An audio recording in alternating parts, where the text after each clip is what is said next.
Do you need a full-size heavy-duty pickup truck with off-road chops? Well, today we're going to check out the Z71 package on the new 2024 Chevrolet Silverado 2500HD. We're going to check out all the features and then take it on an adventure. That's coming up right now on Driving Sports TV.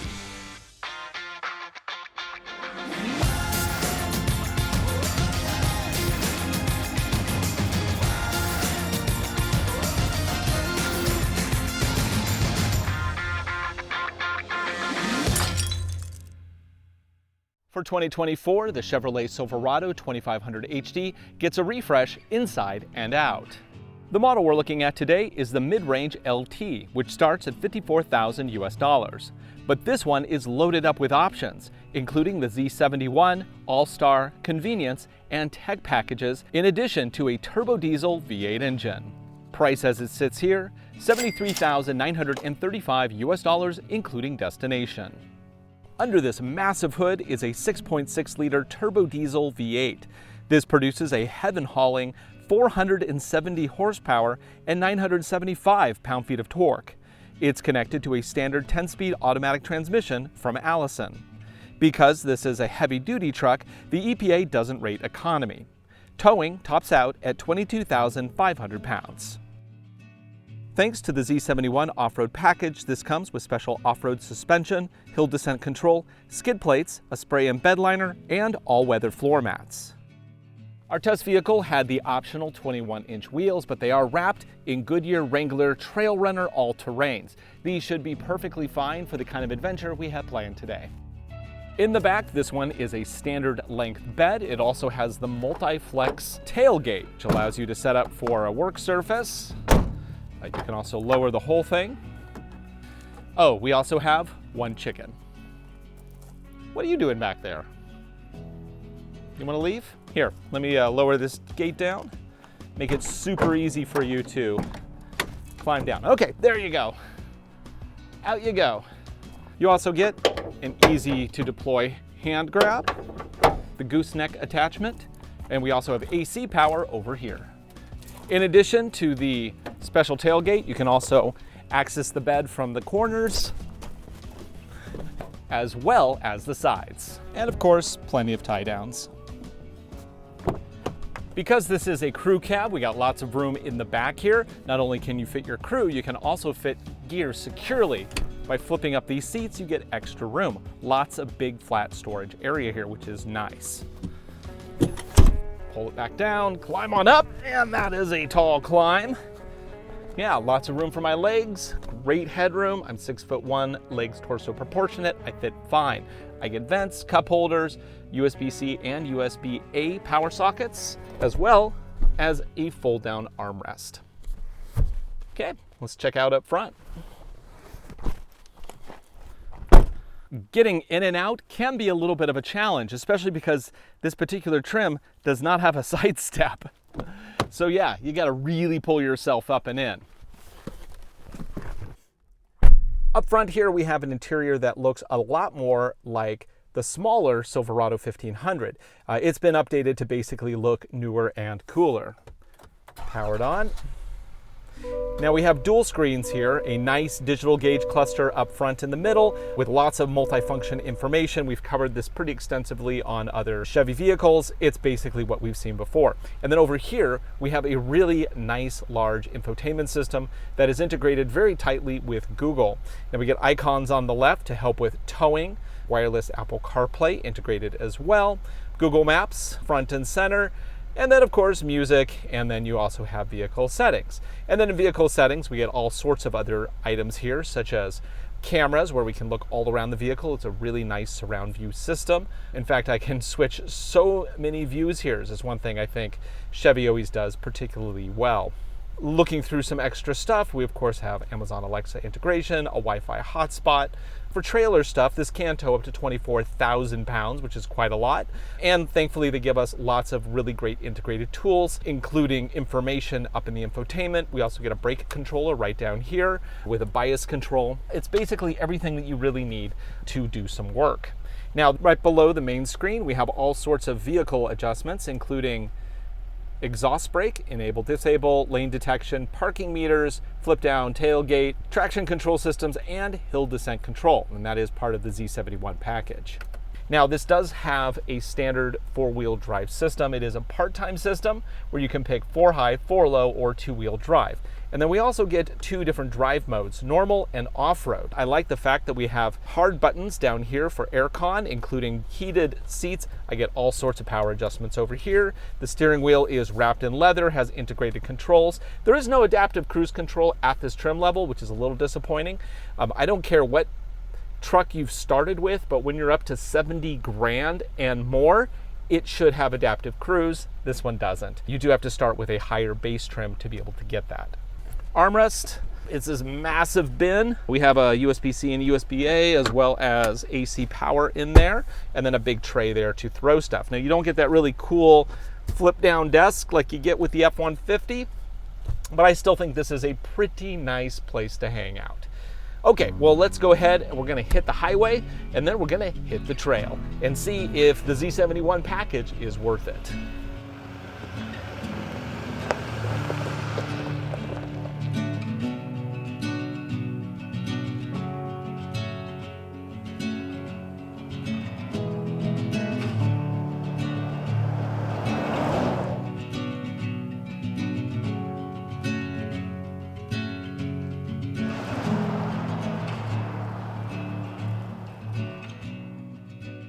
So before we get started, let's reset this trip computer to make sure we can get a reading on how many MPGs this vehicle gets. Because of course, these heavy duty trucks are not rated by the EPA, so we don't get an MPG on a sticker.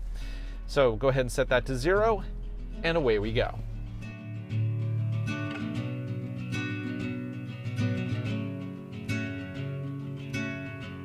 And since you don't want to just see me babbling here, you want some actual data, let's go ahead and jump forward to an hour later.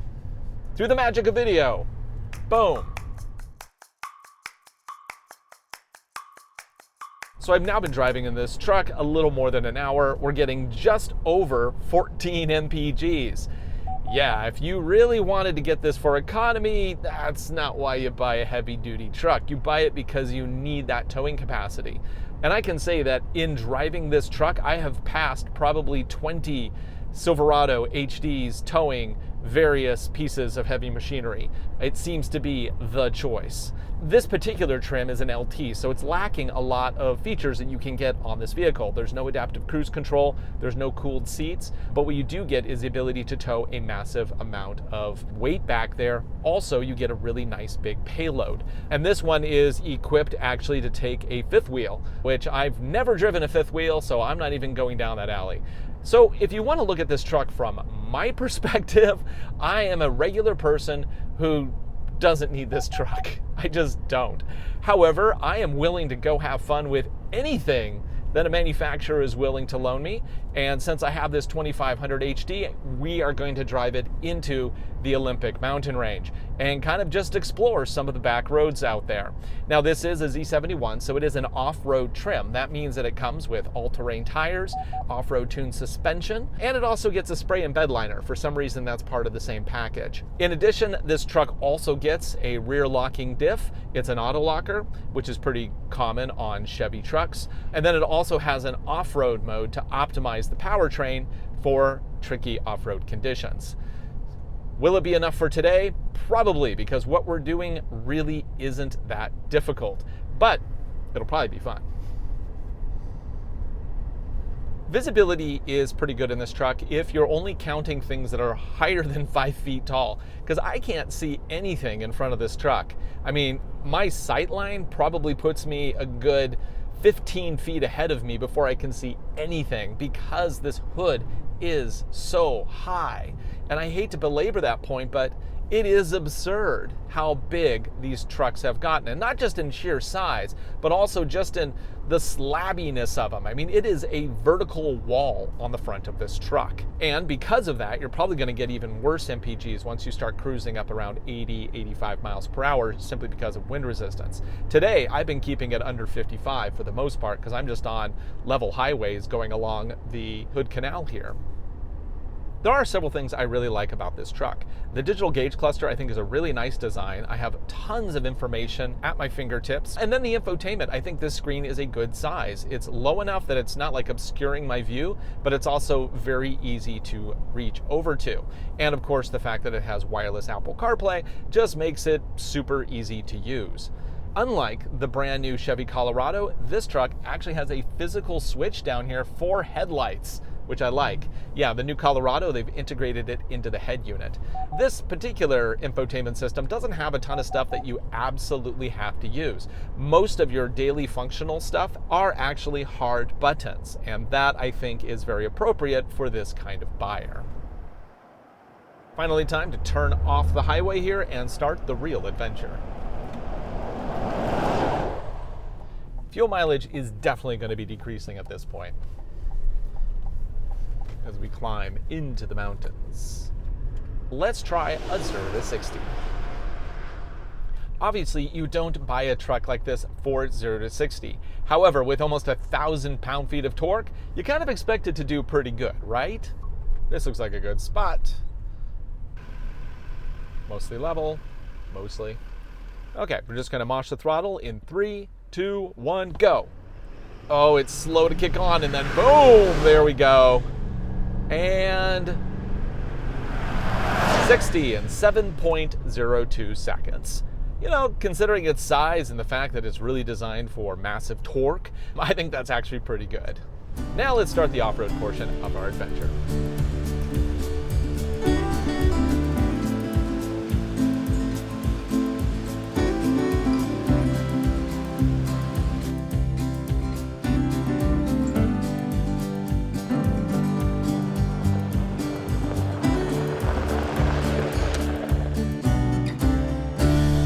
Finally, we're on a proper logging road, which is very bumpy. So I got to be really careful here. There might be some trees along the way here. Got to watch for branches on the side. Don't want to scratch this thing up. But most important, I have to look for drainage ditches. They are pretty brutal on this particular road. Now, this road I have been on before. We filmed a couple other vehicles in the past here. But this is the first time I've been on it this year. And oh my gosh, that is so rough. Of course, this does have traditional leaf springs in the back. It's kind of what you expect in a heavy-duty hauler.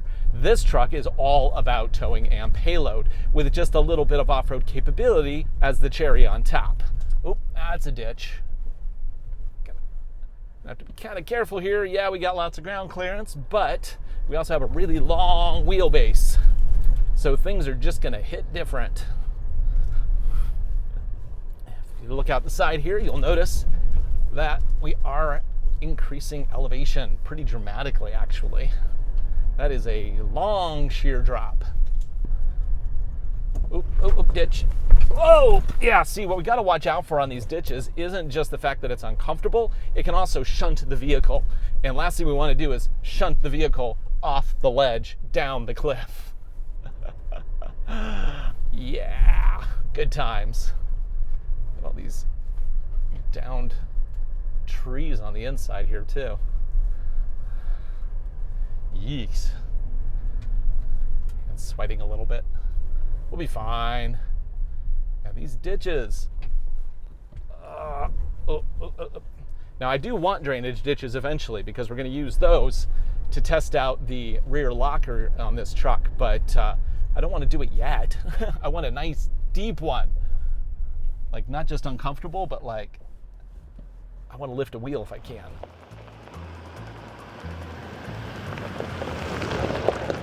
So this is looking good. It's rough, it's rugged. We have these crosscuts. We also have very dry conditions today, so everything's a little bit dusty and slippery. So far, I'm just in two-wheel drive. This is a part-time four-wheel drive system with a dual-range transfer case, of course. And I think we're going to switch it up here in just a moment. Let's get through this. Now let's go ahead and switch it to 4 high. Okay, let's climb this hill and see how it does. That looks deep. Actually, it looks like some people put some logs in there. Let's get rid of those. I don't think we need those. So it clearly looks like somebody had trouble getting through this and they threw some logs in, or branches or whatever. Let's go ahead and clear those out. because I don't think we want those in there today. So at this point, I am going to go ahead and switch it into 4 low. Hit the button there, put it into neutral. Now we're shifting the transfer case, and there we go. It tells me that traction control is off. And I'm just going to keep this in the normal drive mode. I'm not going to put it into off-road mode yet because I want to see how the normal mode responds. So we're going to go up and over here, and it should remove traction. I don't know, we might have enough reach. It may not lift a wheel. And if that's the case, then it should have no problem getting through this.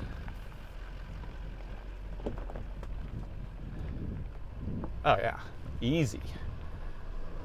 Okay, well I know they get harder as we go up the hill. Onward and literally upward. Ooh, another one. This one doesn't look too bad. We'll just give it a try. Yeah, no problem. Oh, let's see, do I have a surround view camera system? I do, I'm pretty sure. How do I turn that on? I think I need to go into options, cameras. Oh look, front view camera, nice.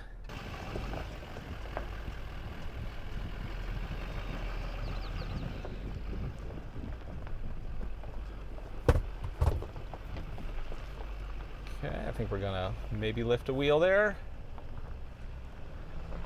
No, still no lifting a wheel. It just has too much articulation. And slowly ease up this hill. Actually, I wonder how steep is this?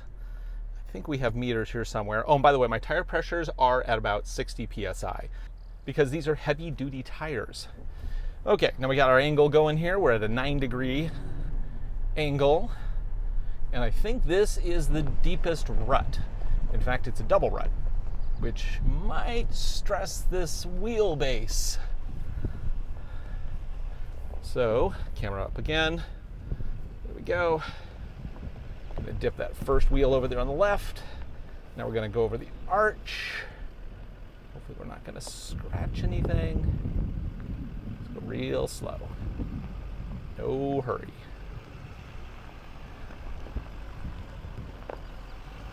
Ah.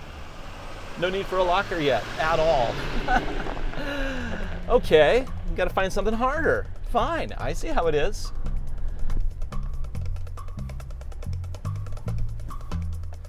Okay, we're gonna flip this around and then we're gonna go up another hill that I think will have something a little bit more challenging on it. Because so far this thing it's not even breaking a sweat. I mean, I am, because it's hot out. Oh, this gives me an opportunity to actually test hill descent control.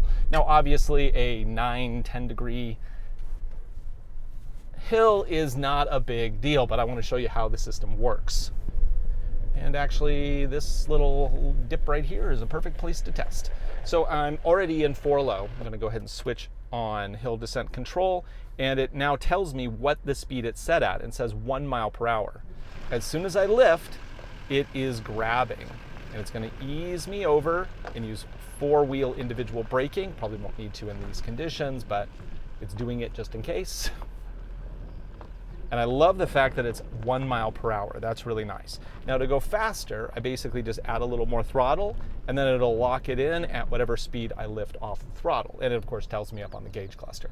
So that's a nice, very intuitive system. Some smaller vehicles like crossovers, they have to roll forward 2 or 3 feet before the system grabs. This one grabs immediately, which is exactly what you want. Okay, now let's continue with the adventure. So we got one more test to do here. Where the other little crosscuts were all very firm with large rocks, this is like sand. It's very, very fine and loose. This should give us a chance to test out that rear locker on the 2500 HD. Right, so we're in 4 low drive and we're in normal program. I'm not using the off-road program yet. We'll do this twice actually. We'll do it first with normal and then we'll do it with the off-road. So the thing to look for there is the rear wheel stopping its rotation to lock the two wheels together. And we should be able to see that in that back camera.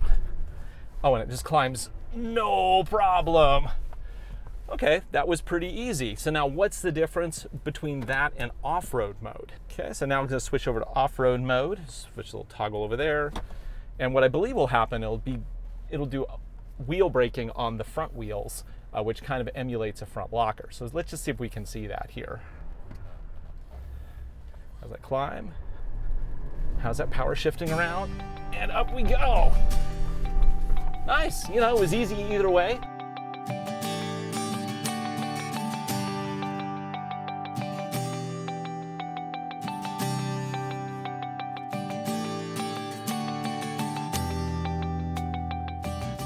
So I gotta give, you know, good points to this 2500 HD. If you just want to play around off-road, it's more than capable, but it is rather large. So you really have to look for, you know, a location that can handle a vehicle of this size. For Driving Sports TV, I'm Ryan Douthit. Thanks for watching. Be sure to like, subscribe, share our videos. This has been my first look at the Silverado 2500 HD from Chevy.